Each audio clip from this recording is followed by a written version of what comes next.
안녕하세요, 노아입니다. 좋은 연말 보내고 계시나요? 올해 마지막 12월까지도 좋은 일만 있었으면 합니다. 오늘은 다른 분이 신청하신 책을 리뷰하게 되었습니다. 오늘의 책은 3부작 SF 동화 로봇의 별입니다. 한동안 이 책을 구하지 못해서 책 리뷰도 제때 하지 못했습니다. 물론 게을렀던 탓도 있었지만요.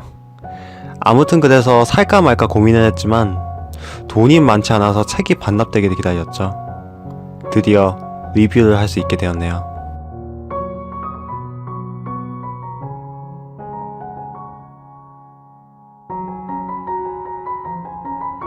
(2108년) 태경과 그녀의 딸 나로는 우주승강기 터미널로 오게 되었습니다. 우주도시 라그랑주에 가기 위해서였죠. 대부분이 꿈꾸는 우주여행의 모습, 홀로그램을 통해서 티켓을 발행하려 합니다. 하지만 문제가 생깁니다. 지구 연방법에 의해서 로봇은 여행을 할 수 없게 되었는데 나로는 인간이 아닌 인간형 로봇이기 때문에 갈 수 없다고 합니다. 결국 태경 혼자서 우주 도시를 가야 하는 상황이 나왔고 나로는 로봇 보관소로 가게 됩니다. 보관소에서 편하게 있을까 싶었지만 글쎄요.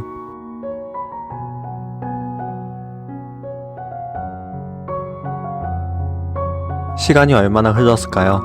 나로는 깨어납니다.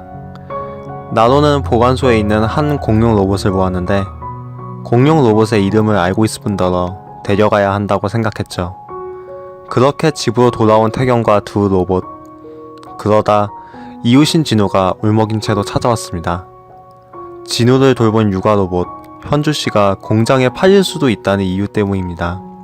그렇게 심각한 분위기 속에 갑자기 루피가 날뛰었습니다. 소동 후 루피는 전원이 꺼져버렸고 나로는 수리를 위해서 백곰 할아버지를 찾아갑니다. 할아버지는 루피를 알고 있었는데 루피는 세계 최초의 인공지능 공룡 로봇이었습니다.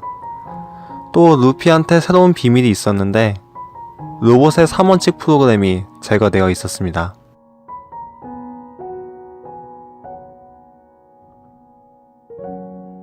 바로 내용을 전개하기 전에 소설 속 로봇의 3원칙 프로그램에 대해 알아보죠. 이 세 원칙은 미국의 실존 작가 아이작 아시모프가 만든 원칙인데요. 로봇이 인간과의 삶에 있어서 반드시 가져야 할 가상의 원칙입니다. 하지만 그게 없다는 것은 로봇이 인간의 명령을 들을 필요가 없다는 것이겠죠? 루피는 로봇만의 나라인 로봇의 별에 가는 것을 원하고 있었습니다. 공장에 팔릴 현주씨도 자유로워질 수 있는 곳입니다. 나로 역시 로봇의 별에 가기도 합니다. 나로도 언젠가 쓸쓸히 기억을 잃게 될 로봇이니까요. 그렇게 로봇의 3원칙은 제거됩니다.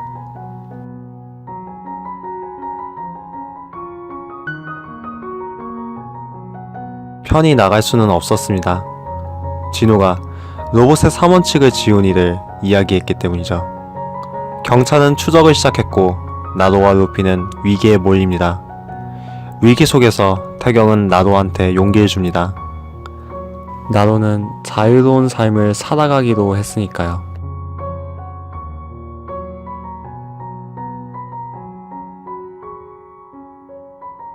그렇게 출발한 후 도망치다 보니 아래 세계에 오게 되었습니다. 두 로봇의 첫 목표는 지하철을 통해 서울역으로 가는 것입니다. 그렇게 순조롭게 갈 줄 알았지만 인간들한테 잡혀버렸죠. 반항을 해도 벗어나지 못하는 위기. 하지만 갑자기 한 남자가 도웁니다. 그 사람의 이름은 봄. 봄은 로봇의 3원칙 제거 프로그램을 원하고 있었습니다. 봄은 지구 연방 정부와 싸우는 횃불들이라는 단체에 있었는데 저항군과 대치하는 로봇을 이기기 위해선 제거 프로그램이 필요하다고 여겼죠. 결국 나로는 횃불들에게 제거 프로그램을 주었지만 그들의 도움 덕에 서울역으로 갈 수 있었죠.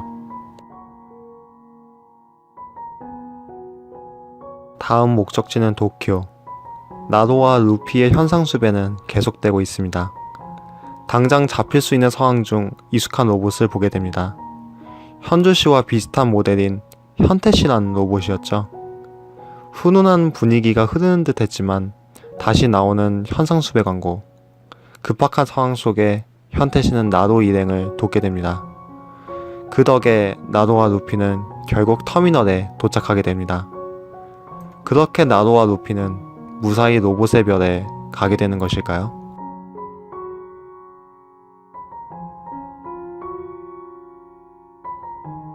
작품성이 굉장히 좋다는 평을 하고 싶습니다.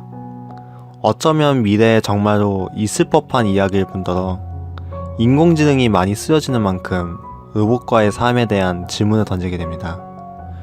여러분들은 로봇에 대해 어떻게 생각하나요?